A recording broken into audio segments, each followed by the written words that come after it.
সুপ্রিয় দর্শক, আসসালামু আলাইকুম। আপনাদের সাথে আছি আমি পুষ্টিবিদ নাহিদা আহমেদ। অনেক ছেলে পেশেন্ট এসে আসলে আমাদের কাছে কমপ্লেন করেন যে ম্যাডাম, কোন খাবারগুলো খাদ্য তালিকায় রাখলে সেটি বীর্যের ঘনত্ব বৃদ্ধি করবে বা ধাতু ঘন করতে সাহায্য করবে। তো আজকে আমি আমার দর্শকদের উদ্দেশ্যে সেই বিষয়টি নিয়ে কথা বলার চেষ্টা করব, কেননা মানুষ হিসাবে আমাদের বংশ বৃদ্ধি করা একটি অন্যতম কাজ। তো সেই ক্ষেত্রে বীর্যের ঘনত্বটা ঠিক থাকা খুব বেশি গুরুত্বপূর্ণ ভূমিকা পালন করে থাকে এই ক্ষেত্রে।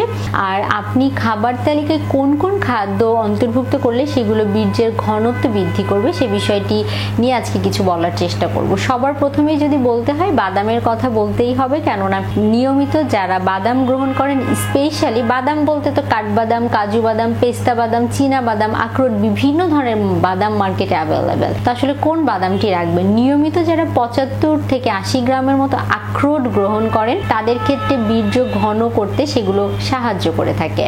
খাদ্য তালিকায় রাখতে হবে ওমেগা 3 ফ্যাটি অ্যাসিড সমৃদ্ধ খাবার। ওমেগা 3 ফ্যাটি অ্যাসিড আমরা বাদাম থেকেও পেয়ে যাই, পাশাপাশি কিন্তু বিভিন্ন ধরনের বিচি, যেমন মিষ্টি কুমড়ার বিচি, তারপরে ফ্ল্যাক্স সিড, চিয়া সিড, এছাড়াও দেখা যায় যে মার্কেটে বিভিন্ন ধরনের সূর্যমুখীর বিচি, বিভিন্ন বিচি জাতীয় খাবার অন্তর্ভুক্ত যদি আপনি খাদ্য তালিকায় করেন সেগুলো কিন্তু আপনার বীর্যের ঘনত্ব বৃদ্ধি করতে সাহায্য করবে। পাশাপাশি সপ্তাহে একদিন সামুদ্রিক মাছ রাখার চেষ্টা করবেন। সামুদ্রিক মাছও কিন্তু আপনার খুব ভালো ওমেগা 3 ফ্যাটি অ্যাসিডের রিকোয়ারমেন্ট ফুলফিল করতে সাহায্য করে থাকে। এরপরে বলবো, নিয়মিত আপনি রাখার চেষ্টা করবেন খাদ্য তালিকায় বিভিন্ন ধরনের ফলমূল, শাকসবজি, যেগুলো অ্যান্টিঅক্সিডেন্টের চমৎকার উৎস, রোগ প্রতিরোধ ক্ষমতা বৃদ্ধি করতে সেগুলো সাহায্য করে থাকে। পাশাপাশি ধাতু ঘনকরণের সাথে বিভিন্ন ধরনের যেই কো রিলেটেড ফ্যাক্টরগুলো আছে সেগুলো মেইনটেইন করার ক্ষেত্রে গুরুত্বপূর্ণ ভূমিকা সেগুলো পালন করে থাকে। খাদ্য তালিকায় প্রোটিন সমৃদ্ধ খাবার, অবশ্যই ফার্স্ট ক্লাস প্রোটিন রাখতে হবে। যেমন কি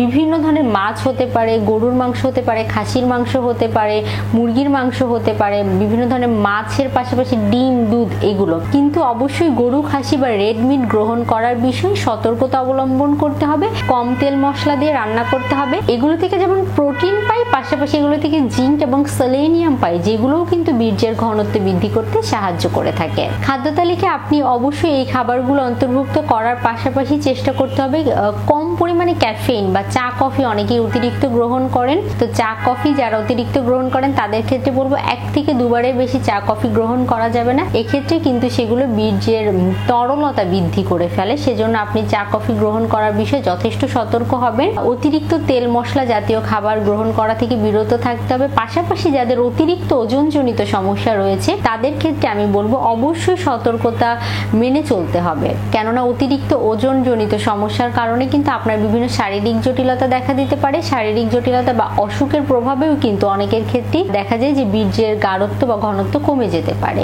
আর খাদ্য তালিকায় যেসব খাবারের কথা বললাম, পাশাপাশি কাঁচা রসুন রাখতে পারেন, মধু রাখতে পারেন, কালো জিরা রাখতে পারেন, আর অবশ্যই খেজুরও রাখতে পারেন। এগুলো যেমন যৌন ক্ষমতা বৃদ্ধি করতে সাহায্য করে, পাশাপাশি কিন্তু এগুলো আপনার বীর্যের ঘনত্ব বা গাঢ়ত্ব বৃদ্ধি করতেও কার্যকর ভূমিকা পালন করে থাকে। এতক্ষণ পর্যন্ত আমাদের সাথে থাকলেন সেজন্য অসংখ্য ধন্যবাদ।